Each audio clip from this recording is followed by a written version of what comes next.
ഇപ്പോൾ പറഞ്ഞു വന്നത് അലിഫ്ലാമീം ദാലിക്കൽ കിതാബു, ആ കിതാബാണിത്, ലാ റൈബ ഫീഹി, അതിലൊരു സംശയമില്ല. ലാ റൈബ എന്നുള്ള ഒരു പ്രയോഗത്തിൽ തന്നെ, നസ്ബിൽ തന്നെ ലാ റൈബ ഒരു കാറ്റഗറിക്കൽ റിജക്ഷനാണ്. സംശയം എന്ന് പറയുന്ന സാധനം തന്നെ ഇല്ല. ഫീഹി, അതിലില്ല. ഹുദൻ ലിൽ മുത്തഖീൻ, അത് മുത്തഖീങ്ങൾക്കുള്ള സന്മാർഗമാണ്. പിന്നെ പറയുന്നത് മുത്തഖീങ്ങളുടെ സിഫത്താണ്. ആരാണ് മുത്തഖീങ്ങൾ? മുത്തഖീങ്ങൾ എന്ന് പറഞ്ഞു കഴിഞ്ഞാൽ അല്ലദീന, ദോസ്, അവരാണ്. എങ്ങനത്തെവർ? യുഅ്മിനൂന, അവർക്ക് ഈമാനുള്ളവരാണ്. ഈമാൻ എന്ന് പറഞ്ഞാൽ ട്രസ്റ്റ് ഉള്ളവരാണ്. ഒരാളിൽ ഈമാൻ ഉണ്ടെങ്കിൽ നമുക്ക് നമ്മുടെ മനസ്സിലുണ്ടാകേണ്ടത് നിർഭയത്വമാണ്, അമ്നാണ് ഉണ്ടാകേണ്ടത്. അള്ളാഹുവിനെയും മുഅ്മിൻ എന്ന് പറയും. അള്ളാഹുവിൻ്റെ ഒരു പേരിൽപ്പെട്ടാണല്ലോ അൽ മുഅ്മിൻ. നമ്മളെയും മുഅ്മിൻ എന്ന് പറയും. കാരണം നമ്മൾ അള്ളാഹുവിൽ ട്രസ്റ്റ് ചെയ്യുന്നു, അള്ളാഹു നമുക്ക് സംരക്ഷണം നൽകുന്നു. നമ്മൾ അവനിൽ നിർഭയത്വം തേടുന്നു, അവൻ നമുക്ക് നിർഭയത്വം പ്രൊവൈഡ് ചെയ്യുന്നു. അപ്പോൾ ഒരാളെ വിശ്വാസമാണ് എന്ന് നമ്മൾ വേറെ ഒരു സെൻസിൽ പറയുന്നതാണ് ഇവിടെ ഉദ്ദേശിക്കുന്നത്. അതായത് എനിക്ക് നിന്നെ വിശ്വാസമാണ് എന്ന് പറയല്ല. എനിക്ക് നീ സംരക്ഷിക്കും, അല്ലെങ്കിൽ നിൻ്റെ സഹായം ഉണ്ടാകുമെന്ന കാര്യത്തിലൊന്നും എനിക്കൊരു ഡൗട്ടില്ല. എനിക്ക് നിന്നെ വിശ്വാസമാണ്, നിൻ്റെ കഴിവിൽ എനിക്ക് വിശ്വാസമാണ്, നീ എന്നെ പ്രൊട്ടക്റ്റ് ചെയ്യുമെന്ന കാര്യത്തിൽ എനിക്ക് വിശ്വാസമാണ്. അതുകൊണ്ട് തന്നെ നിന്നെ വിശ്വാസമുള്ളതുകൊണ്ട് എൻ്റെ എല്ലാ കാര്യവും നിന്നെ ഞാൻ ഏൽപ്പിക്കും. അപ്പോൾ വിശ്വാസമുണ്ടെങ്കിൽ ഇമ്മീഡിയറ്റ്ലി ഉണ്ടാകുന്നൊരു കാര്യമാണ് തവക്കുൽ, കാര്യങ്ങളൊക്കെ ഏൽപ്പിക്കുക എന്നുള്ളത്. കഴിവുള്ള ആളിലാണ് വിശ്വാസമെങ്കിൽ അയാളെ എല്ലാം ഏൽപ്പിക്കും. അപ്പോൾ ഈമാൻ എന്ന് പറയുന്നത് ട്രസ്റ്റാണ്.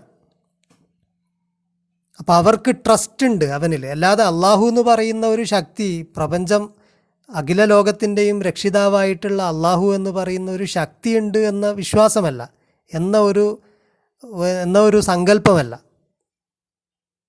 അത്തരത്തിലുള്ളൊരു കാഴ്ചപ്പാടല്ല. അങ്ങനെ ഉള്ള കാഴ്ചപ്പാട് പ്രവാചകനെ എതിർത്ത ആളുകൾക്കുമുണ്ട്. പക്ഷെ അള്ളാഹുവിൽ ട്രസ്റ്റ് ഉണ്ടോ? അള്ളാഹു അയച്ച നബിയിൽ ട്രസ്റ്റ് ഉണ്ടോ? നബിമാരിൽ ട്രസ്റ്റ് ഉണ്ടോ?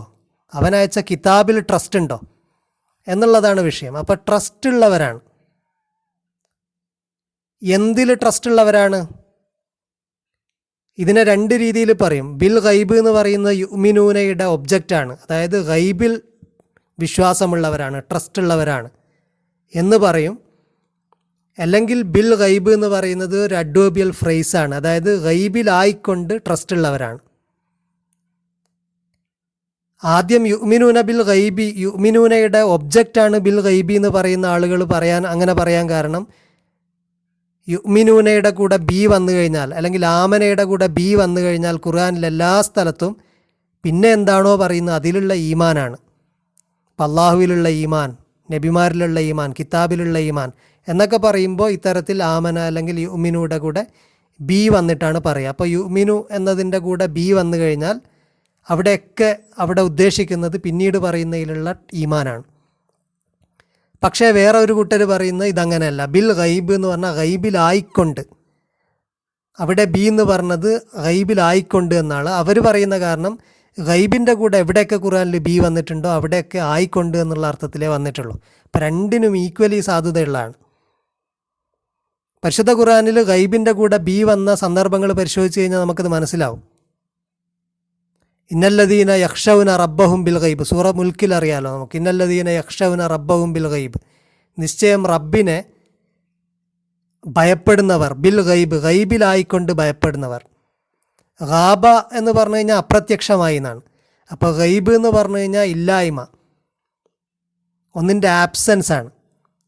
അപ്പോൾ ഗൈബിലായിക്കൊണ്ട് അള്ളാഹുവിനെ ഭയപ്പെടുക എന്ന് പറഞ്ഞു കഴിഞ്ഞാൽ അദൃശ്യമായ നിലയിൽ അള്ളാഹുവിനെ ഭയപ്പെടുക. അപ്പം അദൃശ്യമായ നില നമുക്കാണ്, നമുക്കവനെ കാണാൻ കഴിയുന്നില്ല, അവനെ പൂർണ്ണമായിട്ട് അറിയാൻ കഴിയുന്നില്ല. അപ്പം അദൃശ്യമായ നിലയിൽ, അല്ലെങ്കിൽ അജ്ഞാതമായ നിലയിൽ, അറിവില്ലാത്തൊരവസ്ഥയിൽ, അതല്ലെങ്കിൽ ഏകാന്തമായ അവസ്ഥയിൽ, അങ്ങനെയും പറയാം. ഒറ്റക്ക് ഏകാന്തമായ അവസ്ഥയിലും അവനെ ഭയപ്പെടുന്നവരാണ്. അതുപോലെ സൂറ ഖാഫിൽ കാണാൻ മൻ ഖശിയ റഹ്മാന ബിൽ ഗൈബി, ആരാണോ റഹ്മാനെ ഗൈബിലായിക്കൊണ്ട് ഭയപ്പെടുന്നത്, ഒന്നുകിൽ ഏകാന്തമായ അവസ്ഥയിൽ ഭയപ്പെടുന്നത്, അല്ലെങ്കിൽ അറിയാത്തൊരവസ്ഥയിൽ ഭയപ്പെടുന്നത്, അദൃശ്യമായ നിലയിൽ ഭയപ്പെടുന്നത്. സൂറ യാസീനിൽ ഇതുപോലെ കാണാം. ഇന്നമാ തുൻദിറു മനിത്തബഅ ദിക്റ വ ഖശിയ റഹ്മാന ബിൽ ഗൈബി, നിൻ്റെ ബോധനം ഉത്ബോധനം അത് നീ വാൺ ചെയ്യുന്നതൊക്കെ ഉപകാരപ്പെടുന്നത് മനിത്തബ ദിക്റ, നിൻ്റെ ഉപദേശം സ്വീകരിക്കുന്നവർക്കും അല്ലെങ്കിൽ ഉപദേശം സ്വീകരിക്കുന്ന ആൾക്കും വഹഷിയ റഹ്മാന ബിൽ ഗൈബ്, റഹ്മാനെ ഗൈബിലായിക്കൊണ്ട് ഭയപ്പെടുന്നവർക്കുമാണ്. ഇതേപോലെ സൂറ യൂസുഫിൽ യൂസുഫ് അലൈഹിസ്സലാം പറയുന്നതായിട്ട് പറയുന്നുണ്ട്. ചില വ്യാഖ്യാന പ്രകാരം ഇത് അവിടുത്തെ അസീസിൻ്റെ ഭാര്യ പറയുന്നതായിട്ടുണ്ട്. യൂസുഫ് അലൈഹിസ്സലാം പറയുന്നതാണ് ദാലിക ലി യഅലമ, അതെന്തിനാണെന്ന് വെച്ച് കഴിഞ്ഞാൽ അദ്ദേഹം അറിയാൻ വേണ്ടിയാണ്, അസീസ് അറിയാൻ വേണ്ടിയാണ്. അന്നീ ലം അഹുൻഹു, ഞാൻ അദ്ദേഹത്തെ ചതിച്ചിട്ടില്ല, ബിൽ ഗൈബ്, ഗൈബിലായിട്ട് ചതിച്ചിട്ടില്ല. ഞാൻ അദ്ദേഹത്തിൻ്റെ ആബ്സെൻസിൽ ഞാൻ അദ്ദേഹത്തെ ചതിച്ചിട്ടില്ല. അദ്ദേഹം ഇല്ലാത്തപ്പോൾ അല്ലെങ്കിൽ ഒറ്റക്കായ സമയത്ത് ഞാൻ ചതിച്ചിട്ടില്ല. അപ്പോൾ ഗൈബിലായിക്കൊണ്ട്, അപ്പോൾ ഇവിടെയൊക്കെ ബിൽ ഗൈബ് എന്ന് പറഞ്ഞാൽ ഗൈബിലായിക്കൊണ്ട്, ഏകാന്തമായ അവസ്ഥയിലായിക്കൊണ്ട്, അല്ലെങ്കിൽ ഒറ്റക്കായിക്കൊണ്ട്, അല്ലെങ്കിൽ അറിയാത്ത അവസ്ഥയിലായിക്കൊണ്ട്, അദൃശ്യമായ നിലയിൽ എന്നൊക്കെയാണ് അർത്ഥം. അപ്പോൾ ഇതേ രീതിയിൽ എടുക്കുകയാണെങ്കിൽ യുഅ്മിനൂന ബിൽ ഗൈബ് എന്ന് പറഞ്ഞാൽ അവർ ട്രസ്റ്റുള്ളവരാണ്. എന്തിൽ ട്രസ്റ്റുള്ളവരാണ്? ഈമാൻ എന്ന് പറഞ്ഞു കഴിഞ്ഞാൽ ഒറ്റക്ക് ഒബ്ജക്റ്റ് ഇല്ലാതെയും പറയാം. അല്ലദീന ആമനു എന്ന് പറഞ്ഞു കഴിഞ്ഞാൽ വിശ്വസിച്ചവർ, എന്തിലാണെന്നൊന്നും പറയാറില്ല പലപ്പോഴും. അതൊക്കെ അണ്ടർസ്റ്റുഡ് ആണ്. എന്തിലൊക്കെയാണോ ട്രസ്റ്റ് ഉണ്ടാവേണ്ടത് അതിലൊക്കെ ട്രസ്റ്റ് ഉള്ളവർ. അപ്പം അള്ളാഹുവിൽ ട്രസ്റ്റ് ഉള്ളവർ, റസൂലിൽ അവൻ അയച്ച പ്രവാചകന്മാരിൽ ട്രസ്റ്റ് ഉള്ളവർ, അവൻ്റെ കിതാബിൽ ട്രസ്റ്റ് ഉള്ളവർ, ഇങ്ങനെയൊക്കെ ട്രസ്റ്റ് ഉള്ളവർ. അപ്പോൾ ഇങ്ങനെ ട്രസ്റ്റ് ഉള്ളവർ എങ്ങനത്തെ നിലയിൽ ഗൈബിലായിക്കൊണ്ട്, അവർക്കിതിൻ്റെ ഒന്നും പൂർണ്ണമായിട്ട് യാഥാർത്ഥ്യമൊന്നും അറിയില്ല ആ അവസ്ഥയിൽ, അല്ലെങ്കിൽ ഏകാന്തമായ അവസ്ഥയിലും, മുനാഫിക്കുകൾക്കൊക്കെ വിപരീതമായിട്ട്. മുനാഫിക്കുകൾ ഒറ്റക്കാകുമ്പോൾ അവർക്ക് ശരിക്കും ഈമാനില്ല, അവർ ഈമാൻ ജസ്റ്റ് ആളുകളുടെ ഇടയിൽ നിന്ന് പ്രകടിപ്പിക്കുന്നു. അപ്പോൾ അവർക്കൊക്കെ വിരുദ്ധമായിട്ട് യഥാർത്ഥത്തിൽ മുത്തഖീങ്ങൾ എന്ന് പറഞ്ഞാൽ അവരൊറ്റക്കാകുമ്പോഴും അവർക്ക് നല്ല ട്രസ്റ്റാണ്. അല്ലെങ്കിൽ അവർക്ക് പൂർണ്ണമായിട്ട് കാര്യങ്ങളൊന്നും വ്യക്തമായിട്ടില്ലെങ്കിലും അവർക്ക് അള്ളാഹുവിലും റസൂലിലും ട്രസ്റ്റാണ്. അങ്ങനെ ട്രസ്റ്റുള്ളവർ, ആദ്യത്തെ അർത്ഥപ്രകാരം ഗൈബിൽ ഈമാനുള്ളവർ. പരിശുദ്ധ ഖുർആനിൽ മൊത്തത്തിൽ അങ്ങനെ ഒരു ഗൈബിലുള്ള ഈമാനെ കുറിച്ചൊന്നും കൂടുതൽ പറയാത്തത് കൊണ്ട് ബിൽ ഗൈബി എന്നുള്ളത് അഡ്വേബിയൽ ഫ്രേസായിട്ട് എടുക്കാനാണ് എടുക്കുന്നതായിരിക്കും കൂടുതൽ ഇവിടെ ചേരുന്നത്. പിന്നീട് വരുന്ന മുനാഫിക്കുകളെക്കുറിച്ച് പറയുന്ന കാര്യങ്ങളൊക്കെ പരിഗണിക്കുമ്പോഴും അതാണ് കൂടുതൽ ചേരുന്നത്. ഗൈബിലായിക്കൊണ്ട് ട്രസ്റ്റുള്ളവരാണ്. മാത്രവുമല്ല ഈമാൻ അള്ളാഹുവിലും, ഗൈബെന്ന് പറയുമ്പോൾ അള്ളാഹു അല്ലെങ്കിൽ മലക്കുകൾ, അതുപോലെ പരലോകം, ഇതൊക്കെയാണല്ലോ ഗൈബ്. പക്ഷേ പ്രവാചകരുള്ള ഈമാൻ ഇമ്പോർട്ടൻ്റ് ആണ്, അത് പക്ഷേ ഗൈബിൽ പെടുന്നില്ല. അതുപോലെ കിതാബിലുള്ള ഈമാൻ.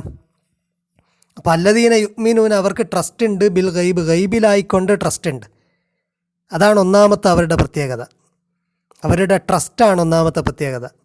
രണ്ടാമത്തത് വയുഖീമൂന സ്വലാത്ത, അവർ സ്വലാത്തിനെ നിലനിർത്തുന്നവരാണ്. കാമ എന്ന് പറഞ്ഞാൽ നിന്നു, അക്കാമ എന്ന് പറഞ്ഞാൽ നിർത്തുക എന്നാണ്. ട്രാൻസിറ്റീവാണ്. അതായത് ഒരു സാധനം നിലത്ത് വീണ് കിടക്കുന്നതിനെ പിടിച്ചിട്ട് ഇങ്ങനെ നേരെ പിടിച്ചു വെക്കുക. അപ്പോൾ സ്വലാത്തിനെങ്ങനെ നിലനിർത്തിക്കൊണ്ടിരിക്കുന്നവരാണ്. അത് എഫേർട്ട്ഫുള്ളി ചെയ്യണം, നിലനിർത്തിക്കൊണ്ടേയിരിക്കണം.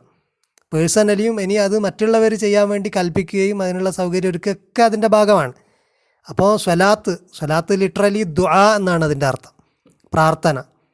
ദുആ എന്നാണ് സ്വലാത്തിൻ്റെ അർത്ഥം. അപ്പോൾ പല രീതിയിൽ അള്ളാഹുവിനോട് ദുആ ചെയ്യുന്നത് പല പ്രവാചകന്മാരും പഠിപ്പിച്ചിട്ടുണ്ട്.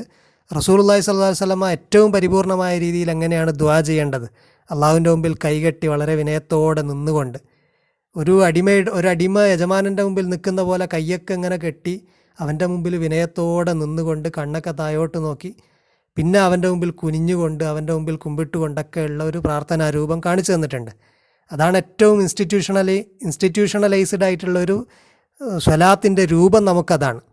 പക്ഷെ അതിനു പുറമേയും എല്ലാ ദുആകളും സ്വലാത്തിൽ പെടും.